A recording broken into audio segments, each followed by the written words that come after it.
तुम्हें, तुम न भूलो हमें न्यायकारी। खेदो मझधार मैया हमारी।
बोलिए शंकर भगवान की। आइए समस्त ग्रामवासियों एवं क्षेत्रवासियों को सूचित किया जाता है जो आपके वेद पावन गांव में नंगला सुदन में जो ये श्रीमद् भागवत का आयोजन चल रहा है। आज कथा को चलते चलते 7वां दिवस है, यानी आज श्रीमद् भागवत में विराम लग जाएगा और निवेदन है सभी से भारी संख्या में आए, कथा पांडाल की शोभा बनाए। आइए भगवान के चरणों में एक लाइन कीर्तन बोल लेते हैं, उसके बाद फिर आगे देखेंगे।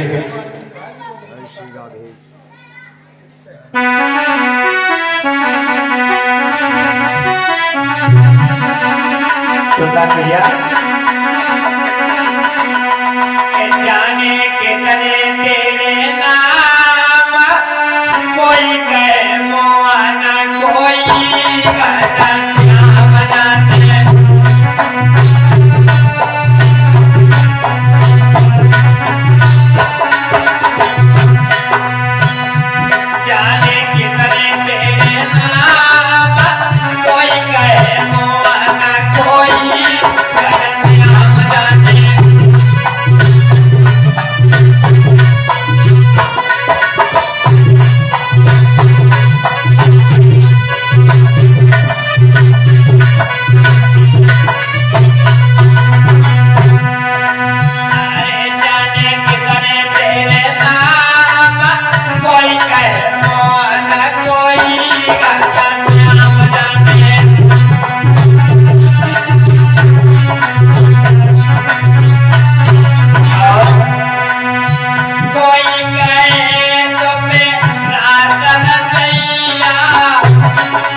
गौर करते हैं कथा के बारे में। कल आपने देखा था कि मथुरा में जाकर के किस तरीका से भगवान कन्हैया ने अपने मामा कंस का वध किया था। भगवान कन्हैया ने इधर भोजराज कंस का वध किया। वध करने के बाद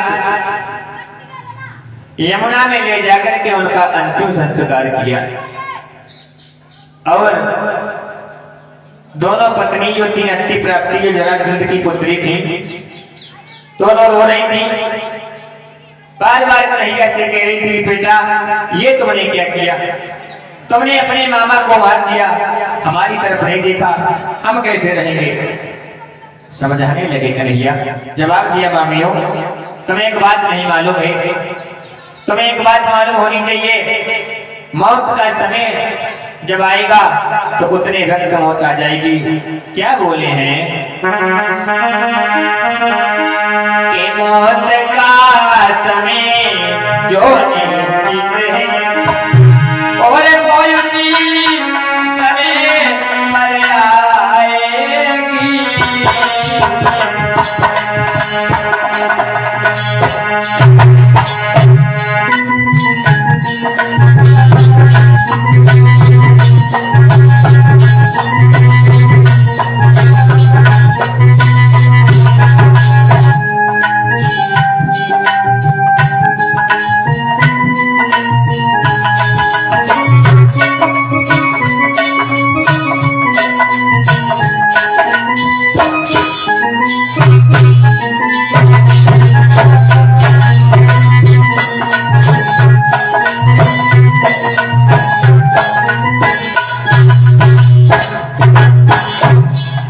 जवाब दिया,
जवाब दिया कन्हैया ने, रोना धोना बंद करो, तुम्हें नहीं मालूम जितने वक्त जिसकी मौत आ जाएगी वो उतना घर चले जाएगा।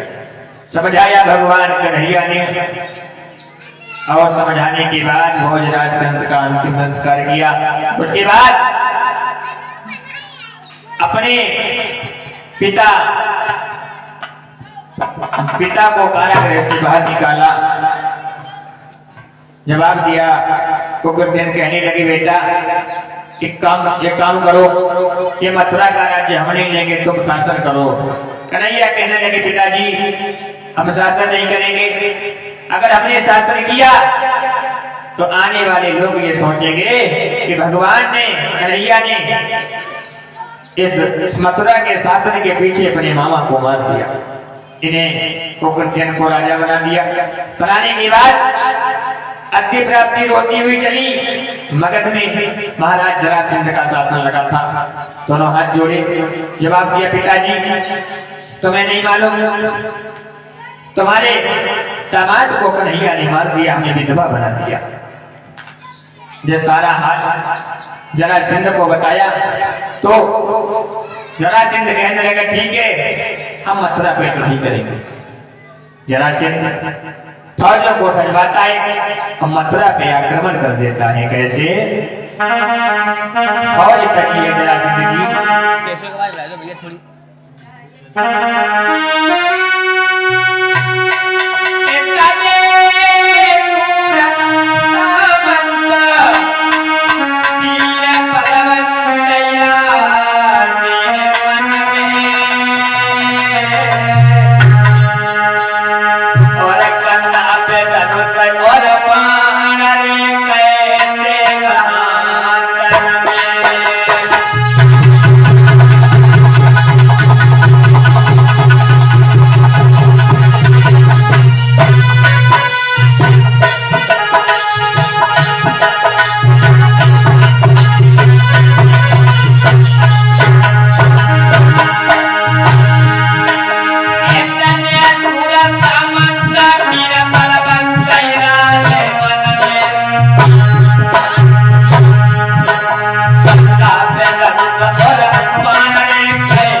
बड़े बड़े बहादुर जरासंध की फौज में सज गए।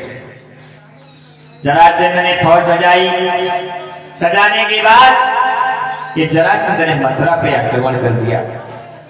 आक्रमण जब करा, आक्रमण जैसे जरासंध ने किया, इससे हार का सामना करना पड़ा। जरासंध ताकत जुट गया, फिर इसने आक्रमण किया और एक बार नहीं, जरासंध ने 17 बार आक्रमण किया, लेकिन 17 बार भगवान कन्हैया ने जरासंध को मचा दिया। उसके बाद जरासंध को भगवान ने नहीं मारा, क्योंकि जरासंध की मौत भगवान कन्हैया के हाथों नहीं थी, बल्कि जरासंध की मौत तो भीम के हाथों से थी। इसलिए भगवान जरासंध को छोड़ देते हैं और इधर